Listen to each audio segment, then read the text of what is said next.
Bueno, buenos días. Hoy vamos a desarrollar la plenaria denominada Fenómeno de Isquemia y Reperfusión. El mismo está presente en todos los órganos y tejidos de trasplante y probablemente les llame la atención al pie de esta primera imagen cuál es mi profesión. Soy veterinaria porque el doctor Raimondi ha asignado que particularmente esta plenaria, se dicte desde resultados del laboratorio, porque es en el laboratorio donde vamos a poder mostrarles a ustedes este fenómeno de isquemia reperfusión de manera pura. En la clínica siempre va a estar enmascarado por el fenómeno de rechazo, a excepción que se trasplanten gemelos univitelinos, como fue el caso del primer trasplante renal realizado con éxito allá por la década del 50. En una tarea y en un equipo multidisciplinario. Las distintas disciplinas de la medicina humana veterinaria, que es la cirugía, la fisiología, el trasplante como disciplina, a veces requiere de estos trabajos que combinan los saberes de muchas disciplinas, pero también de otras profesiones. Los que estamos en el laboratorio nos basamos en todos los antecedentes de investigación básica que estudia los mecanismos para trasladarlos a intentar solucionar problemas concretos que existen en el paciente, poder extrapolar esas soluciones a problemas concretos del paciente. Este es un concepto que es circular porque se va retroalimentando. Como les decía, el trasplante como terapéutica a la falla terminal de un órgano o tejido que ha sido denominado el milagro del siglo XX, necesita de este trabajo multidisciplinario para seguir también avanzando hacia el futuro, porque siempre se está en el camino a mejorarlo. ¿Qué es lo que se intenta desde estas líneas de investigación?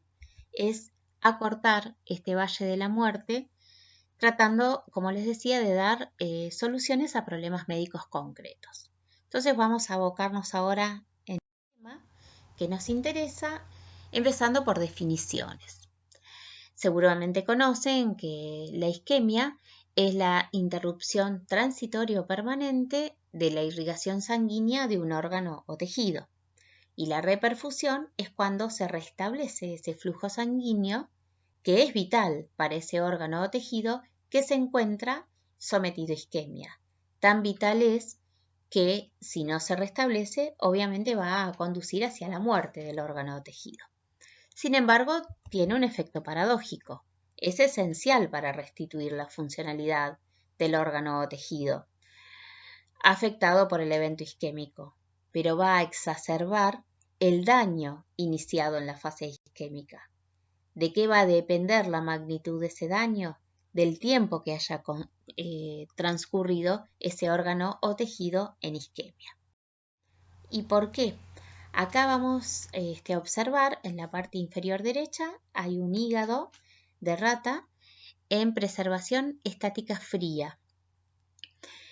¿Por qué explico cuáles son los mecanismos patogénicos implicados en la lesión por isquemia? Porque en la preservación estática fría conservamos los órganos y tejidos a 4 grados. Esto no es suficiente para un detenimiento total de la actividad enzimática. Sí hay un enlentecimiento del metabolismo, que es deseable, pero no es suficiente. ¿Cómo podríamos detener totalmente, hacer como una fotografía de ese tejido una vez que ingresa a la fase isquémica? Bueno, eso sería con la criopreservación. De hecho, se hace. Para eso se alcanza 196 grados bajo cero, pero en milésimas de segundo. ¿Qué es posible criopreservar? Tejidos pequeños, ¿Recuerdan el video que criopreservaban gusanitos que eran del orden en el tamaño del milímetro? Por eso se podrían revivir una vez que se les devolvía la temperatura y el oxígeno necesario. También se pueden criopreservar válvulas, embriones, siempre son elementos pequeños. ¿Cuáles fueron o cuál es el último hallazgo? Hace solo 2 años que se ha podido criopreservar el riñón de un conejo, implantarlo y que éste funcione con éxito, pero el riñón del conejo solo mide unos 6 centímetros y pesa solo 10 gramos. Entonces, vamos a ver qué es lo que pasa cuando el órgano está preservado a 4 grados.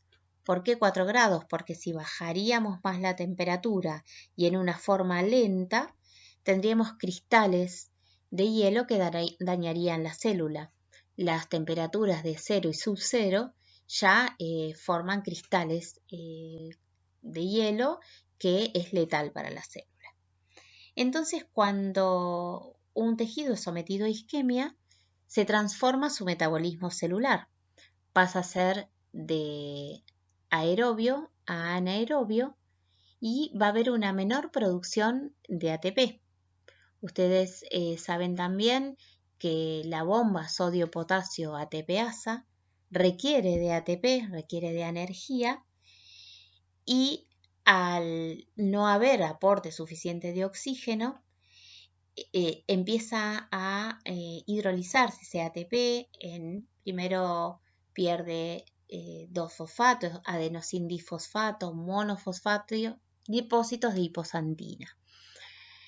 También hay una disminución abrupta del pH porque la célula entra en un metabolismo anaeróbico con producción de ácido láctico.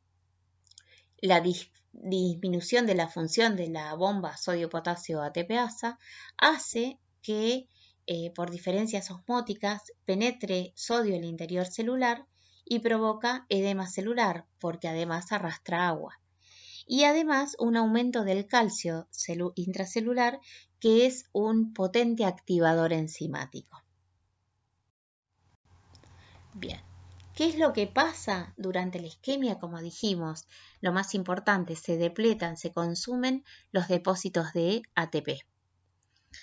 Cuando la célula entra en reperfusión, se va a encontrar que además esta situación hace que en un medio diferente la forma enzimática que en realidad toma el oxígeno molecular para transformarlo en especies no reactivas, que se denomina xantina deshidrogenasa, en isquemia hay una transformación de esa enzima, proteasa dependiente del calcio, y se denomina xantina oxidasa. ¿Qué es lo que hace?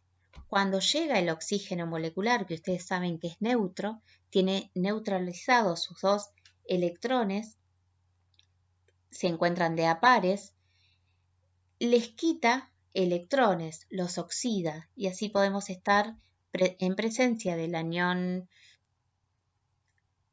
superóxido, del peróxido de hidrógeno y del anión oxidrilo o oxilo. Entonces, sin querer que ustedes memoricen fórmulas, acá tienen resumido qué es lo que pasa cuando en condiciones fisiológicas la enzima presente es la xantino deshidrogenasa, que toma al agua y que tiene como sustrato al NAD para generar especies no reactivas.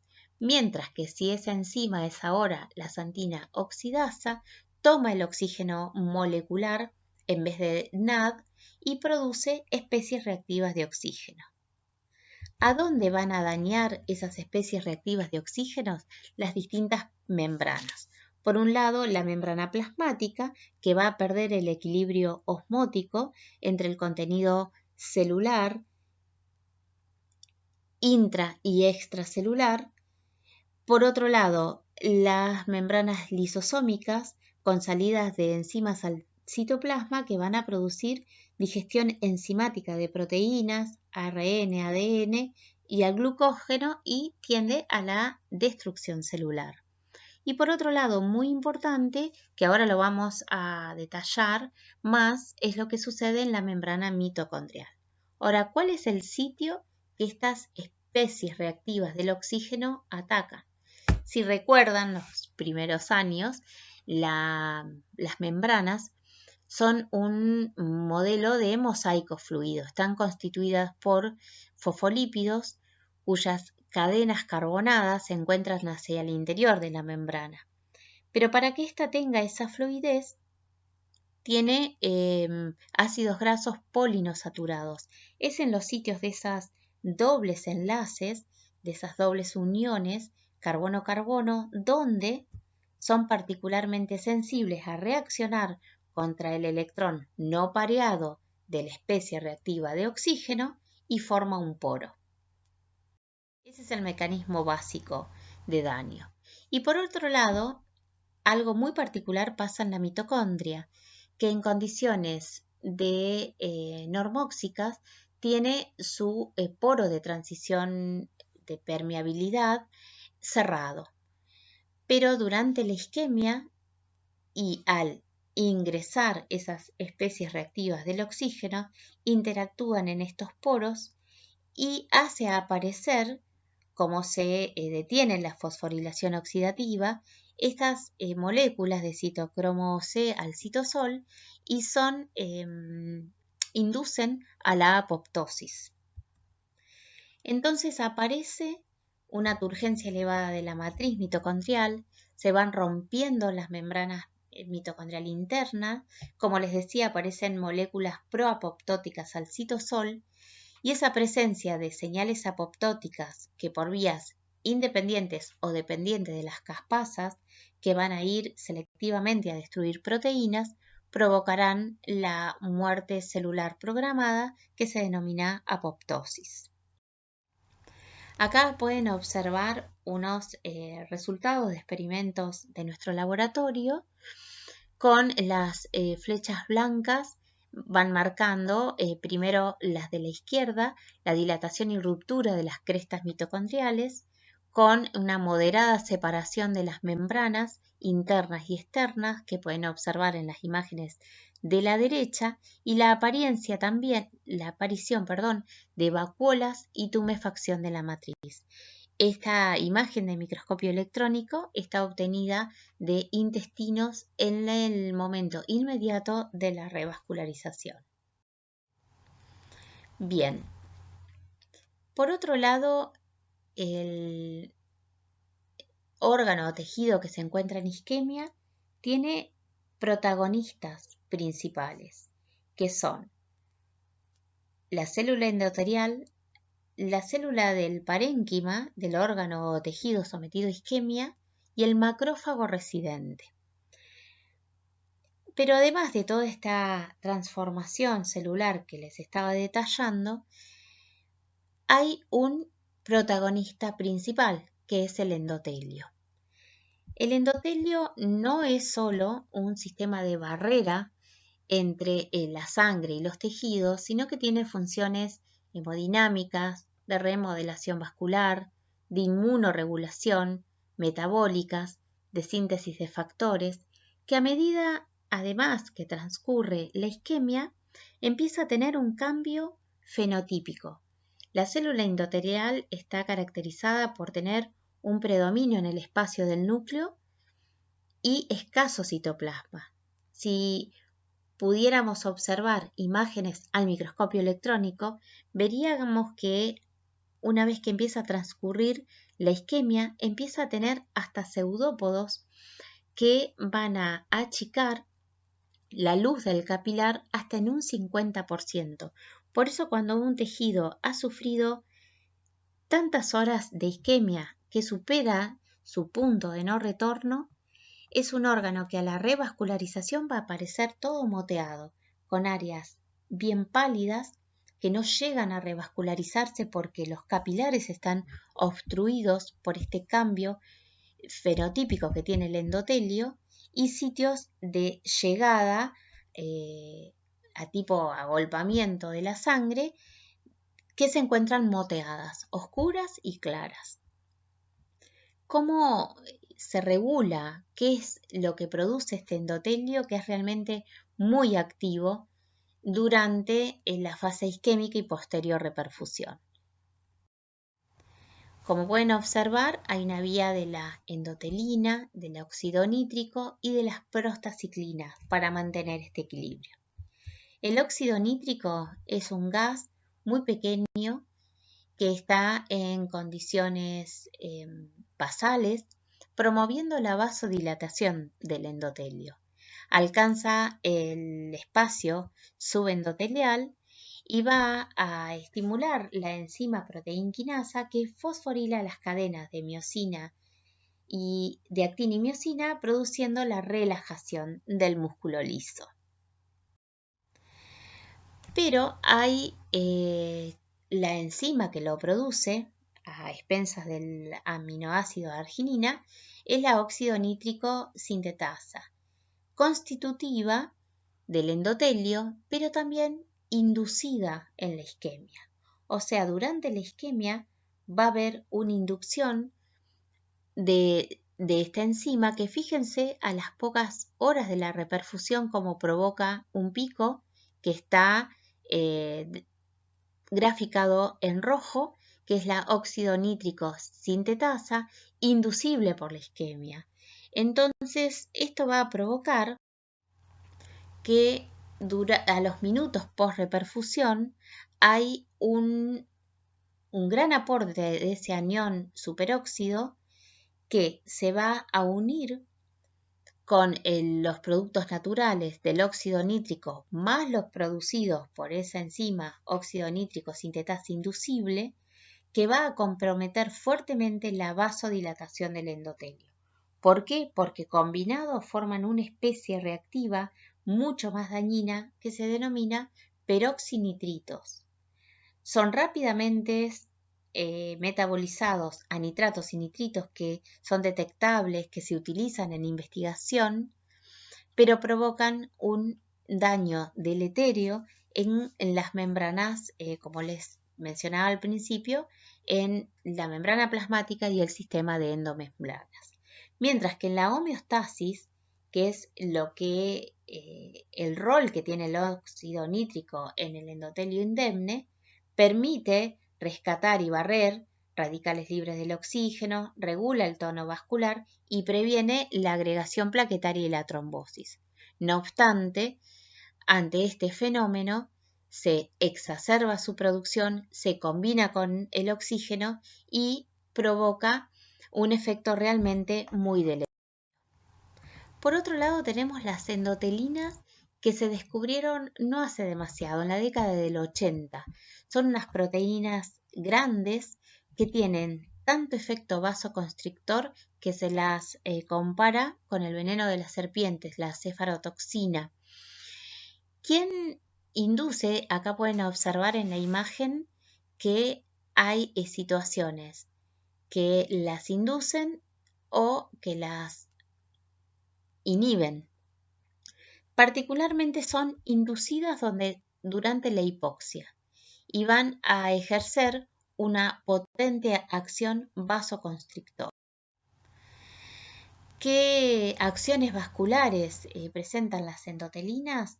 Como les decía, principalmente vasoconstrictoras, pero también regulan el tono de los vasos linfáticos y aumentan la permeabilidad vascular, el edema intersticial, la presencia del tromboxano 2, aumenta el hepatocrito por la vasoconstricción.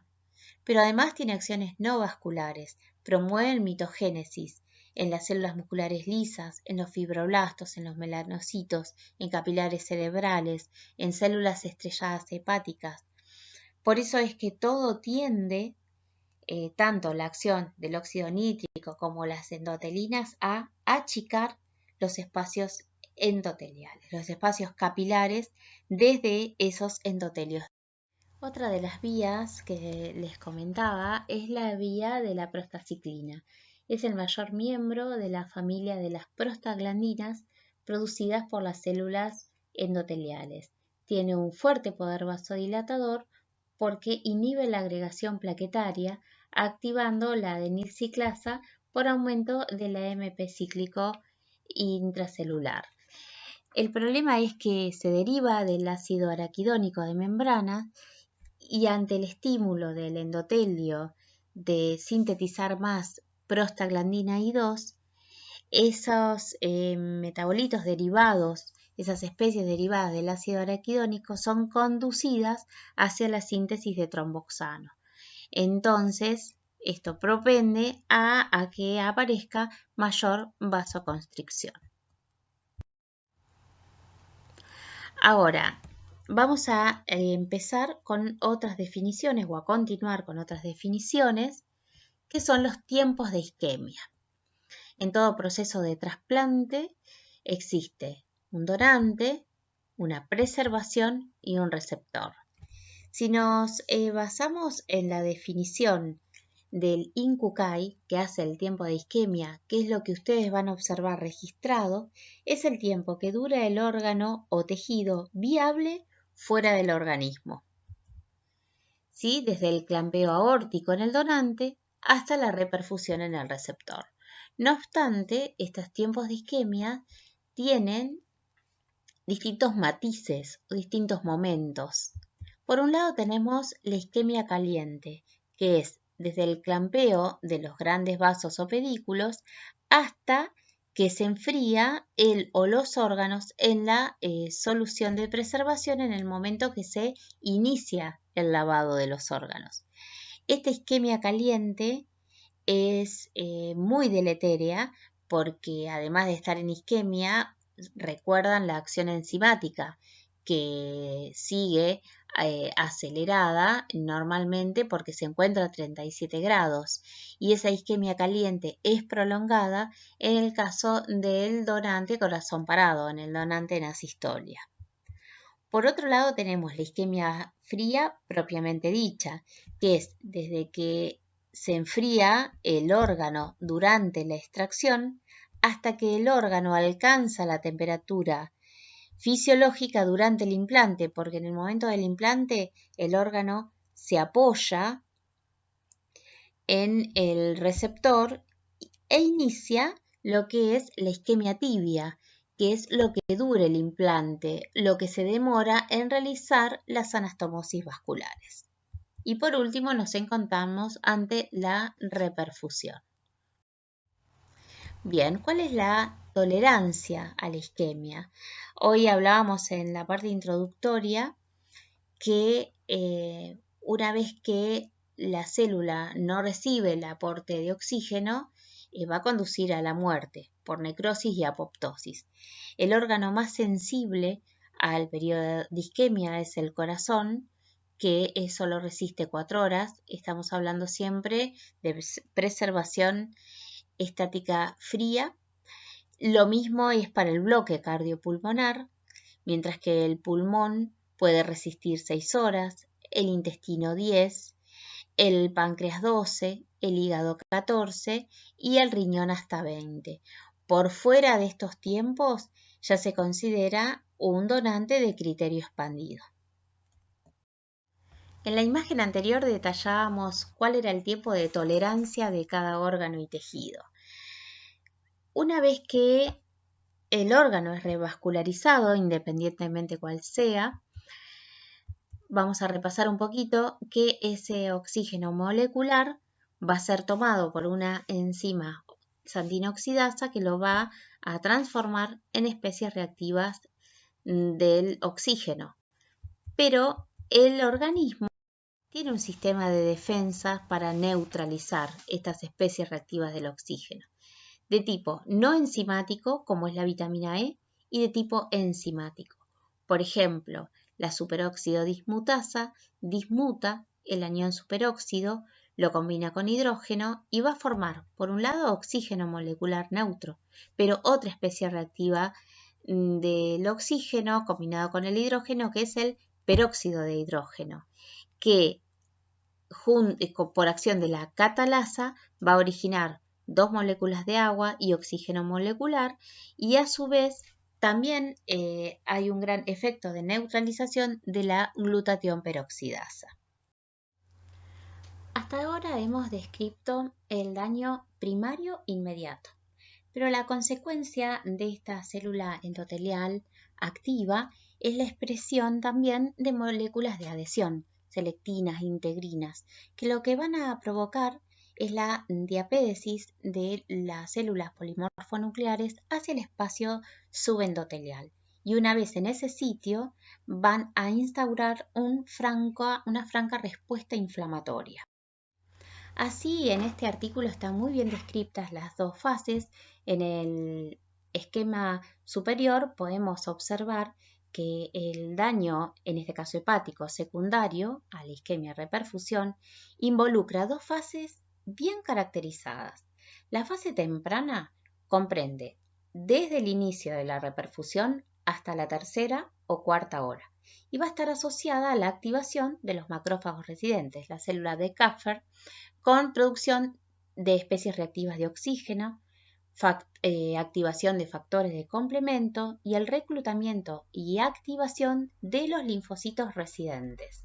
Mientras que la fase tardía, en el esquema inferior, comprende desde la sexta hasta las 24 horas posteriores y es dependiente de la llegada, infiltración y activación de linfocitos polimorfonucleares. En esta fase, las citoquinas proinflamatorias, principalmente el factor de necrosis tumoral alfa, la interleuquina 6 y 1, y factores también de complemento liberados durante la reperfusión temprana, son los responsables de seguir y exagerar ese reclutamiento de polimorfonucleares. Agregué este esquema donde les detalla cuál es la acción de manera resumida de estas interleuquinas presentes. Y este artículo, que es muy interesante, les habla de los paradigmas que en la lesión por isquemia y reperfusión coexisten un paradigma hemodinámico que estaría ubicado en las primeras instancias de este evento y un paradigma inmunológico. ¿Por qué? Porque acá también va a cumplir un rol la inmunidad innata. Recuerdan que al principio de la plenaria dijimos que el fenómeno puro no estaría enmascarado por fenómenos de rechazo. No obstante, como existe un franco foco inflamatorio, van a empezar a aparecer patrones moleculares asociados a daño. Y esos son censados y estimulan la inmunidad innata. Entonces, es una respuesta antígeno independiente, pero donde el sistema inmunológico va a tener también mucho que ver con la perpetuación de ese daño. Por eso podemos decir que las consecuencias de la injuria por isquemia reperfusión será retardar la función del injerto, va a tener un impacto negativo en el seguimiento prolongado del injerto y del paciente, puede exacerbar el riesgo de rechazo agudo, va a provocar una internación más prolongada y aumentar así los costos. Ahora, ¿con qué estrategias se cuentan para atenuar el daño por isquemia reperfusión? Bien, comenzando desde el inicio de este fenómeno, nos podemos detener en el mantenimiento. Y ahora vamos a ver qué importante es cómo impacta el buen mantenimiento del donante con criterios neurológicos de muerte, que va a ser clave para la respuesta posterior a la revascularización. Luego nos vamos a detener un poquito en esto de los condicionamientos porque involucra dos etapas del trasplante y también órganos remotos. Ahora lo vamos a ver de qué se trata. En el banco, durante la manera de preservar, tenemos la forma clásica, la más utilizada, la utilizada en nuestro medio, que es preservación estática fría a 4 grados, que hablábamos al principio de la plenaria.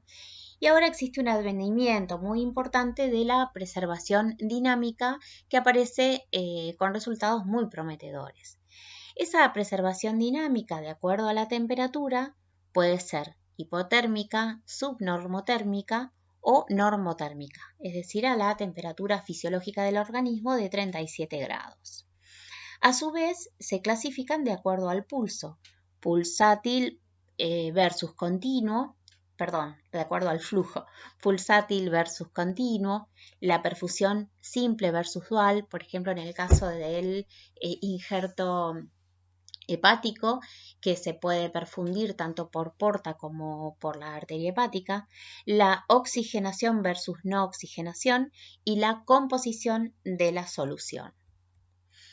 Esas máquinas de perfusión mantienen el metabolismo celular en un ambiente fisiológico. Se puede medir la viabilidad del injerto previo a ser trasplantado y se puede, por ejemplo, en el caso del hígado, en los órganos que así lo permiten, medir funcionamiento, como por ejemplo en el hígado la producción biliar o el metabolismo hepático. Es decir, con una máquina de perfusión dinámica normotérmica no solo se puede preservar, sino monitorizar y también modular. Ya existen reportes clínicos. En el 2014 se presentaron los primeros resultados en una serie de 20 pacientes con muy buenos resultados. Y actualmente existe en curso unas líneas de investigación de tipo multicéntrica que involucran varios centros de investigación clínica y se están aguardando los resultados, pero indudablemente es superior a la preservación estática. Acá podemos observar, esta es una máquina de utilización experimental, se han preservado tanto riñones como hígados de cerdos.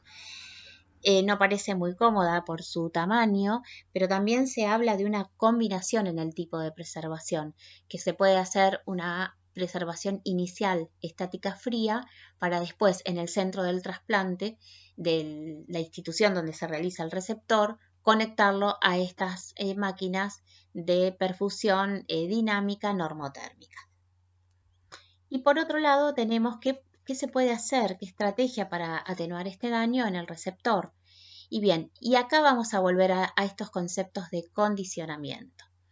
¿De qué se trata? En el 1986, operando un corazón en una cirugía inducida de infarto cardíaco en caninos, un investigador observó que por una maniobra quirúrgica, que inicialmente fue un error porque hizo un clampeo corto y posterior reperfusión antes de hacer la isquemia prolongada, que era el objetivo del experimento, y posterior reperfusión, y observó que en ese corazón el tejido cardíaco presentaba menos daño.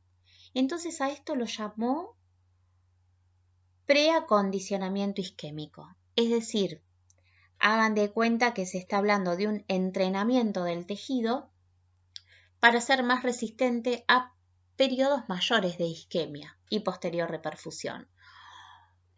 ¿A dónde estarían las bases moleculares? Es decir, ¿cuál sería la explicación de este mecanismo?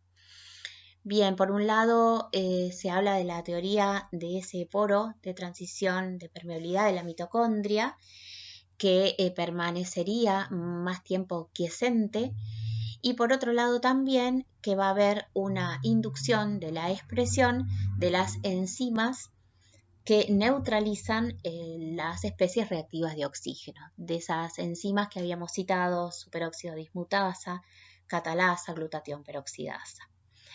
Ese preacondicionamiento no solo puede ser isquémico, sino también farmacológico. Si estamos observando que esto se trata de un fenómeno inflamatorio y que tiene componentes inmunológicos, vamos a observar en algunos experimentos que les vamos a mostrar cómo el pretratamiento con ciertos fármacos inmunosupresores parecen ser muy prometedores, por lo menos en los resultados experimentales. Y ya hay en curso investigaciones clínicas que también los están aplicando.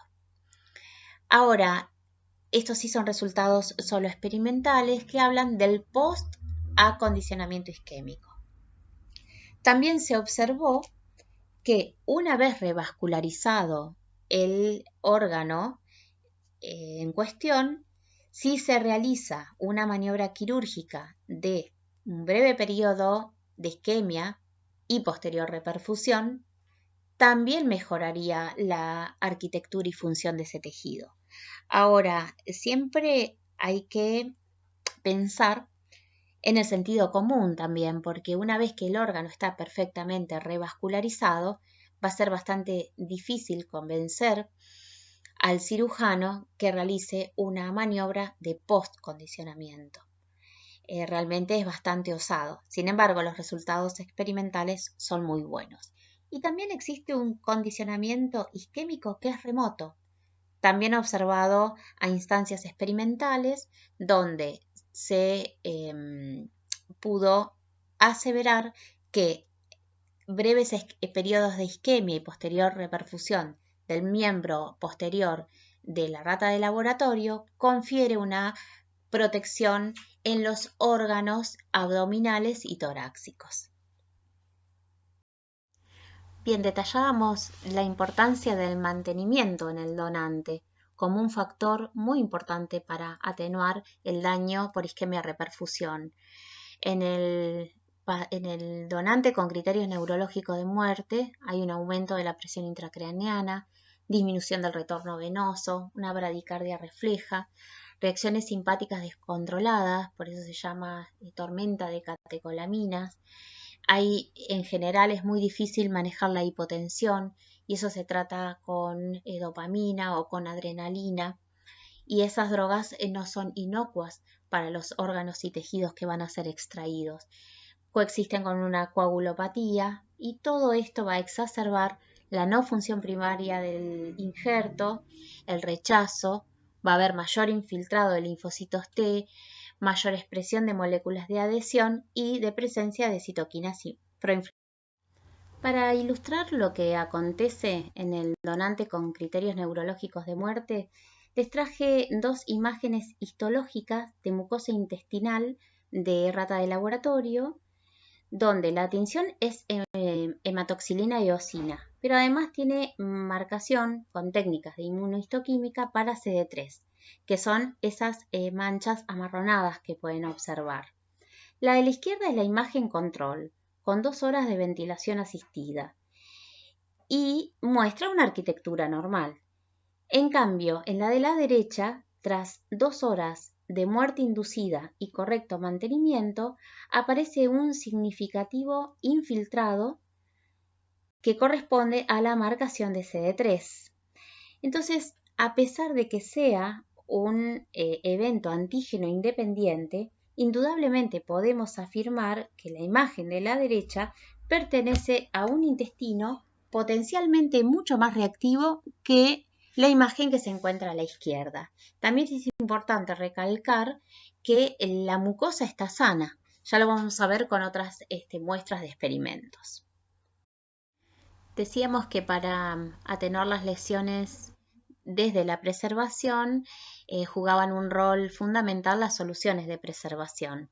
En esta tabla ustedes pueden observar cuáles son sus principales componentes, la función y un ejemplo. Pero lo más importante es que sepan que deben mantener la estabilidad de la membrana celular para evitar la permeabilidad y el edema, mantener las reservas energéticas de la célula. En general se adiciona adenosina como fuente de fosfato, impedir la infección de los órganos, evitar el daño por especies reactivas del oxígeno. Por eso se intenta evitar su formación captándolo por scavenger o por inutilizar los radicales libres, como es el caso de agregar un antioxidante como la vitamina E. Y en suma debe tener una solución de preservación, nutrientes, impermeabilizantes y antibióticos. Es decir, además es importante que sepan que son de tipo hiperosmóticas o hipertónicas, porque lo que intentamos es que esté ese tejido lo más quiescente posible, que no haya intercambios con el medio extracelular. Esto es solo para que lo tengan, cuál es la composición de las soluciones más utilizadas en la preservación multiorgánica. Bueno, les traje algunos experimentos de estrategias experimentales aplicadas en la fase de preservación. El año pasado publicamos un trabajo en Liver Transplantation, en un trabajo realizado por el grupo experimental de nuestra cátedra de trasplantes junto con el Instituto de Criobiología de la Universidad Nacional de Rosario y la Fundación Favaloro. Lo que hicimos fue, de este grupo que elaboró una solución de preservación, su particular interés era en la preservación dinámica hipotérmica, pero también observaron que conservaba muy bien los microórganos, que eran segmentos extraídos de hígado de rata, realmente en horas prolongadas de preservación. Entonces nosotros lo testeamos en el trasplante hepático heterotópico, que es la imagen que pueden ver en la parte inferior de la presentación, donde dice HT en amarillo, es el hígado trasplantado, es un 30% de hígado revascularizado en el abdomen de un receptor. Y acá les voy a explicar un poquito cuando decíamos al inicio de la plenaria por qué con los modelos experimentales podemos observar este fenómeno de manera pura. Los roedores de laboratorio permiten que por técnicas de cruzamiento tengamos muy conocida su genética. En este caso, cuando uno busca la endocría, lo hacen los bioterios, no nosotros, se cruzan hermanos por hermanos 20 generaciones. La generación número 20, esa cepa tendrá una homocigosis de un 98,6%. Y la naturaleza es tan sabia que todavía queda una heterocigosis residual de menos de 1,5%. Es decir, por técnicas de cruzamiento nunca podríamos obtener un clon. No obstante, no es suficiente para producir rechazo. Entonces, esos trasplantes que son de tipo isogénicos nos permiten estudiar este fenómeno de isquemia reperfusión. Entonces, ¿qué es lo que observamos? Los resultados de este experimento, como les decía, fueron muy alentadores. Ustedes pueden observar que esta solución que se testeó tiene las barras de los gráficos en un gris más oscuro, comparándola con una solución estándar que es HTK. ¿Qué es lo que medimos? La producción de enzimas hepáticas, un score general de daño histopatológico que está realmente muy exacerbado en los preservados en HTK, porque por supuesto no están diseñadas para que puedan el hígado resistir viable durante 24 horas, como fue el deseo y el objetivo de este experimento. Por eso pueden observar en el conteo de las células apoptóticas por técnica de túnel cómo con BGP, que es la solución testeada, se obtuvo casi una disminución de un 50% en la presencia de células apoptóticas, sobre todo las que están preservadas las 24 horas. Así que fueron, resultados muy alentadores y con estos resultados preclínicos se va a dirigir hacia estudios más avanzados. Ahora, recién les mencionaba cuáles eran o uno de los modelos experimentales de daño por isquemia y reperfusión. También, además del trasplante, existen estudios in vitro y estudios in vivo. Les voy a mostrar, por ejemplo, cómo a través de simplemente cultivos celulares, deprivándolos de oxígeno durante un tiempo determinado y luego brindándole un medio enriquecido y con el adicionamiento de oxígeno, pueden perfectamente observar la respuesta de esas células ante la injuria isquémica y por perfusión. Las perfusiones ex vivo son muy utilizadas en investigación. Es cuando pasa un fluido a través de los vasos de un órgano específico, por ejemplo el corazón, hígado, pulmón, y en un entorno artificial fuera del organismo vivo. Pero, ¿cuál es la diferencia entre una perfusión ex viva para estudiar el fenómeno de isquemia y reperfusión y la preservación de un órgano para trasplante. Esto sucede un caso totalmente contrario. El líquido de perfusión tiene que asemejar lo que acontece con la sangre, con la revascularización en el receptor. Entonces se utiliza la solución de Krebs, cuya composición es muy similar al plasma.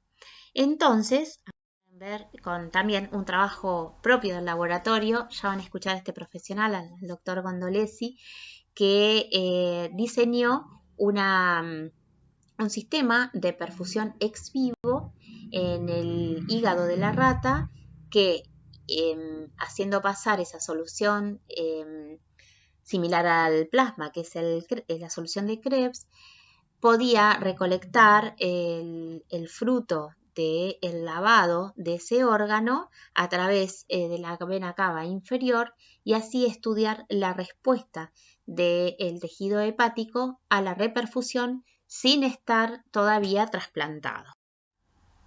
También existen los estudios de isquemia tibia in situ, es decir, por ejemplo, las oclusiones reversibles del pedículo vascular de un órgano y la posterior reperfusión. Acá les traje para mostrarle la isquemia tibia con oclusión reversible de la arteria mesentérica superior para estudiar la respuesta del tejido intestinal. Entonces, luego de un abordaje de la cavidad abdominal, se identifica la arteria mesentérica superior, se produce la isquemia. Observen el color que tienen las asas intestinales. El tiempo era aproximadamente unos 30 minutos, luego se reperfunde el intestino, se reintroduce el mismo y se queda el animal en recuperación. Esto nos permite muestreos seriados para ver qué es lo que acontece en esos tejidos. Ahora, para estudiar cómo impacta la isquemia en un tejido anóxico normotérmico versus hipotérmico, también podemos implementar preservaciones hipotérmicas, como es el caso de este que les voy a mostrar, donde observen, en rojo es el grupo de lo que queríamos testear, en este caso el precondicionamiento isquémico, ¿sí? Con una N de 4 se incluyeron 4 animales, mientras que el grupo control es solo la isquemia reperfusión mayor sin precondicionamiento isquémico. Entonces, primero testeamos a ver qué es lo que pasa con esta estrategia quirúrgica en el primer paso, en la isquemia fría. Entonces, la toma de muestras pueden observar en el medio la batea con el intestino de rata a la espera que se cumplan las 12 horas previas al trasplante y se muestreó a la hora, a las 4 horas, a las 8 horas y antes del trasplante. Luego esos intestinos fueron trasplantados y fíjense en qué momentos de la reperfusión fueron muestreados. A los 30 minutos, que es el pico en el intestino, a las 4 horas, a las 24 horas y al 7º día del posoperatorio. ¿Cómo se realiza esa toma de muestras? Y es a través del sitio de la estomía, igual que se realiza en la clínica. Entonces, como les decía, cuando hacemos un trasplante completo en la rata, tenemos el donante, se preserva en isquemia fría para finalmente trasplantarlo en el receptor. Hoy les expliqué, utilizando un experimento de trasplante hepático, de qué se trataba la combinación de trasplante isogénico. Acá, con un esquema del animal coloreado, se está representando qué significa el trasplante halogénico, que es también puede servir como nuestro trasplante control, cuando queremos dilucidar qué es lo que acontece en el fenómeno por isquemia reperfusión pura, hacemos trasplantes isogénicos. Y cuando queremos observar cómo se comporta el evento de rechazo, que va a tener además asociada la lesión por isquemia reperfusión, utilizamos trasplantes halogénicos. Entonces, cuando cuantificamos el daño de los tejidos u órganos revascularizados, lo hacemos a través de la histopatología. Y les traje, bueno, algunas de estos muestras analizadas. Pueden observar, porque es muy fácil de observar el daño que se produce tras la reperfusión en la mucosa intestinal. Fíjense, en la parte izquierda tienen una tabla donde va el grado de 0, que es la mucosa normal, empieza a aparecer en el PARC 1 un espacio subepitelial que luego se distiende hasta que se van desprendiendo las células de la mucosa intestinal, de la vellosidad, se pierde el tejido velloso y hasta que ese infarto de las criptas se convierte en un infarto transmural en el grado 8, como lo pueden observar en estas imágenes. Bien, entonces vamos a retomar ese experimento que les contaba que iba a mirar. Primero, a observar qué es lo que pasa en la isquemia fría. Tienen en la izquierda otra vez la escala para recordarla. Fíjense, en azul es el intestino preservado que solo va pasando las horas de isquemia.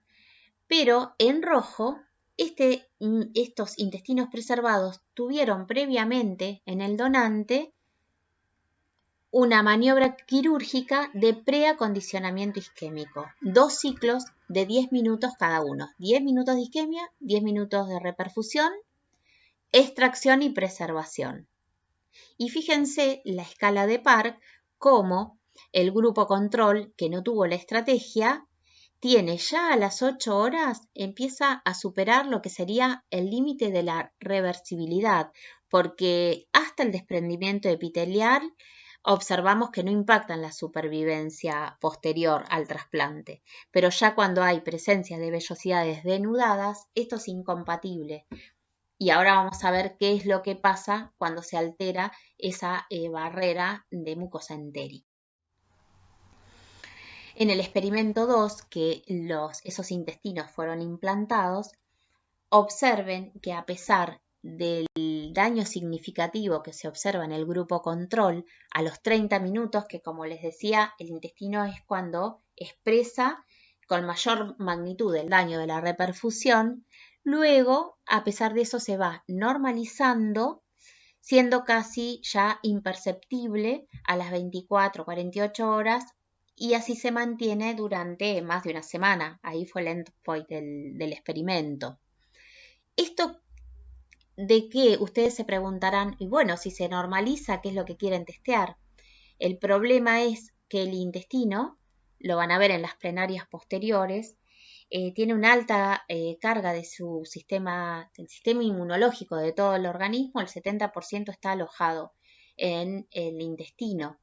Si a esto le agregamos al rechazo agudo que normalmente presenta el tejido intestinal, el daño tan exagerado que presenta el intestino porque tiene una importante superficie de mucosa expuesta ante la injuria por isquemia reperfusión, realmente es muy importante poder atenuar esta lesión por isquemia reperfusión en el tejido intestinal para que no se exacerbe aún más el fenómeno de rechazo.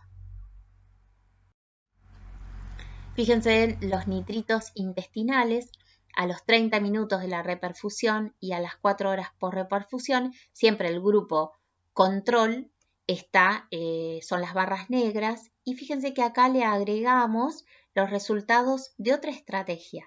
Al grupo PCI, que es precondicionamiento isquémico, también evaluamos grupos con un precondicionamiento pero de tipo farmacológico, en este caso tratados con inmunosupresores, el donante, donde también observamos que confiere cierta protección. Esto en la clínica se observa en los pacientes que son tratados con timoglobulina en el donante. Bien, lo mismo sucede cuando evaluamos la expresión de genes a nivel intestinal, ¿Recuerdan las interleuquinas que estaban presentes? Fíjense la importante disminución de la interleuquina 6 y 1 que hay con las estrategias. Y en cuanto a la estrategia farmacológica, en donde dice TAC, significa tacrolimus. Cuando se combinó la estrategia farmacológica de tacrolimus con precondicionamiento isquémico, la protección fue todavía superior. Y estas son estrategias que son factibles de realizar en el donante. Hay que detenerse un momento en la injuria por esquema de reperfusión intestinal, porque además de todo el daño in situ, es muy importante que se va a volcar a la circulación sistémica lipopolisacáridos y va a haber una traslocación bacteriana.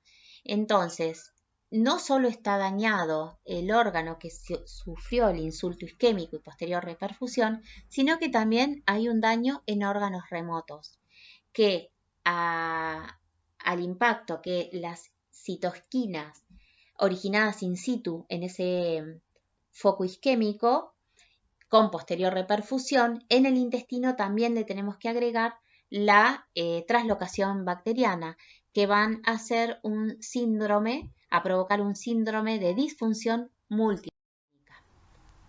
Y acá pueden observar cómo se dañan órganos remotos, no solamente el órgano trasplantado, sino en este caso posterior a un trasplante de intestino, como pueden observar la muestra 11, la cantidad que tenía de infiltrados de neutrófilos, de daño de las vías aéreas, de hemorragia.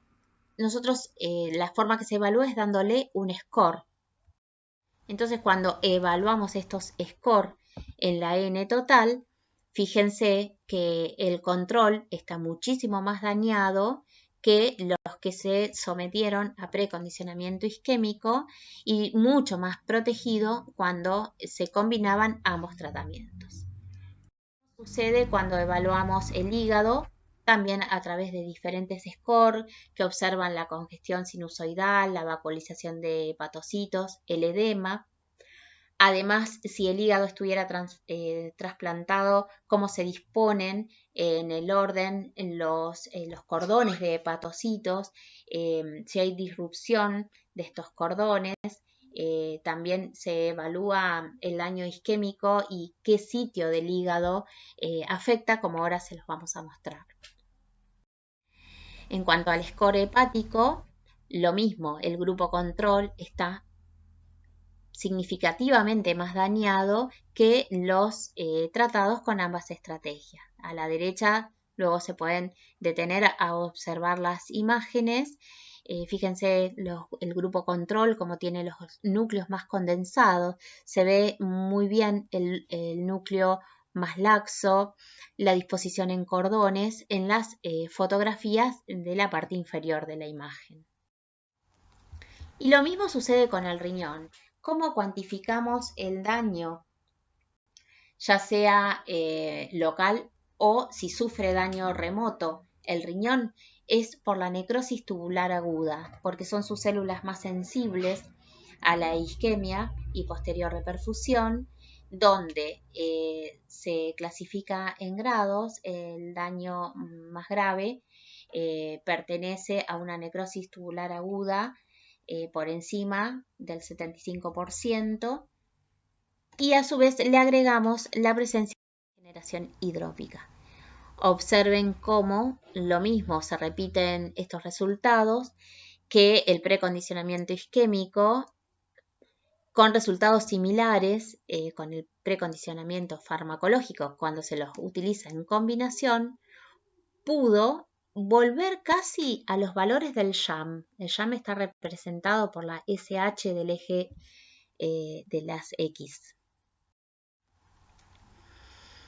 También podemos observar los niveles de LDH plasmática, que es una enzima inespecífica de daño, pero que puede mostrar perfectamente cómo está exacerbada en el grupo control, que no tiene ningún tipo de protección, y cómo después le confiere protección las estrategias.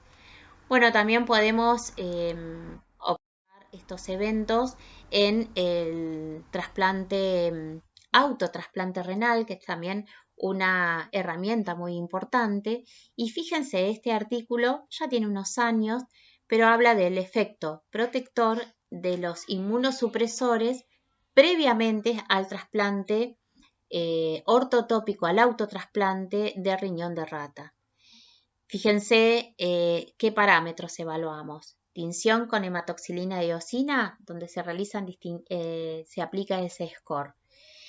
Técnicas de túnel para apoptosis, marcación de la fracción C3 del complemento, factor de necrosis tumoral alfa e interleuquina 6, donde pueden observar, yo después les voy a dejar estos artículos, cómo tratamiento con los distintos inmunosupresores confiere una significativa protección. Lo mismo sucedió cuando se testeó la inducción con timoglobulina. Fíjense, la imagen que está a la izquierda tiene una ausencia de núcleos en los túbulos. Es una necrosis tubular aguda realmente significativa, mientras que se observan prácticamente recuperados en la foto que está a la derecha. Bien, lo mismo pueden observar en cuanto hoy les mencionaba esos índices que hablan que nos muestran la necrosis tubular aguda y ya demostrados, pero con gráficos, pueden observar el control en blanco, que es el trasplante sin ningún tratamiento, tratados con rapamicina, con tacrolimus o en combinación. Siempre seguimos en las mismas líneas de investigación, que es el pretratamiento al donante. Cuando iniciamos allá por el 2006, todavía no se hacía en la clínica. Hay numerosos grupos en todo el mundo que están trabajando con estas estrategias y ya se han aplicado algunos de estos resultados, se han llevado a los protocolos, han pasado la fase preclínica y se encuentran en curso. Trasplante hepático, acá le traje algunas imágenes del modelo de trasplante hepático ortotópico que nos ha servido para testear soluciones de preservación. Es una reproducción en miniatura del trasplante hepático clínico. Después lo van a ver cuando tengan en el segundo semestre de la materia y van a recordar estas imágenes. Vamos a pasar la presentación en banco, el tiempo anhepático en el receptor. Fíjense la flecha roja, cómo va aumentando la magnificación y les muestra la sutura de la vena cava hepática.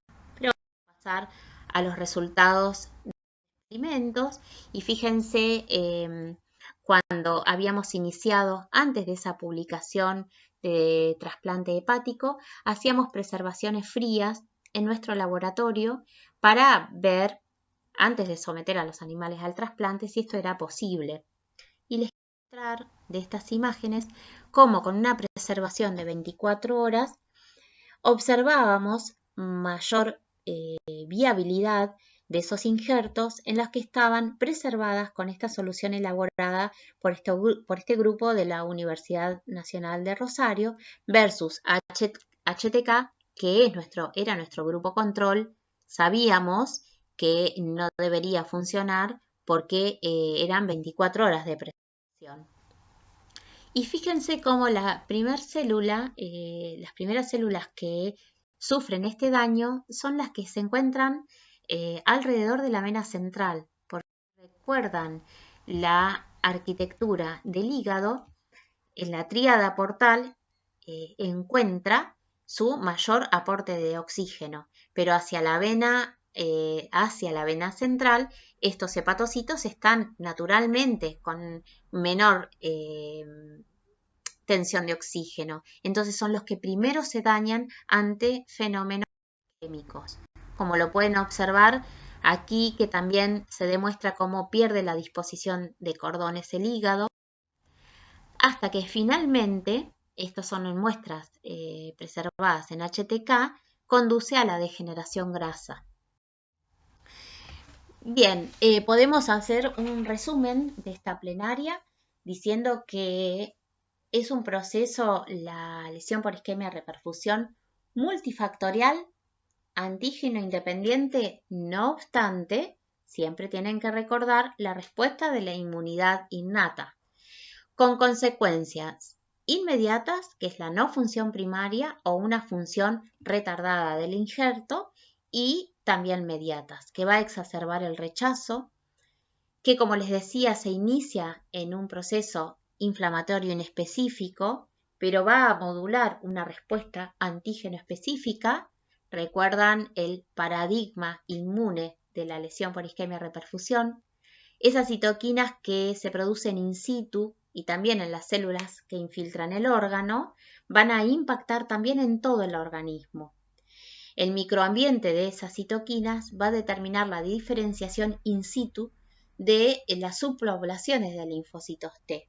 Y acá volvemos a remarcar la importancia del paradigma inmune.